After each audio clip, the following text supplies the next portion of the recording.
Hi friends, welcome to our channel. So today's gold update గురించి details share చేసుకోవడానికి ఈ video పెడుతున్నాను.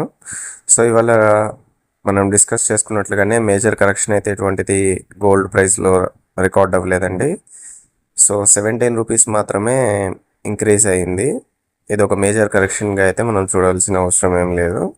So ఈ వీక్లో వచ్చేసి డ్రాప్ అవుతుంది అని అనలిస్ట్ అనేది ప్రిడిక్షన్ అయితే ఇచ్చారండి.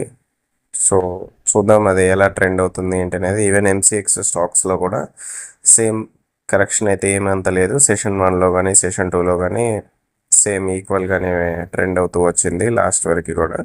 సో చూద్దామండి రేపు ఎలా ట్రెండ్ అవుతుంది, ఎలా ఓపెన్ అవుతుంది, గోల్డ్ ప్రైస్ అనేది ఇంక్రీజ్ అవుతుందా లేదా ఇంకా ఫర్దర్గా డ్రాప్ అవుతుందా చూద్దాం. నిన్న అలాగే ఒక బెస్ట్ ఇన్వెస్ట్మెంట్ ప్లాన్ గురించి ఒకటి పోస్ట్ ఆఫీస్లో ఉమెన్ గురించి ఒక వీడియో షేర్ చేశానండి, దయచేసి చెక్ చేయండి.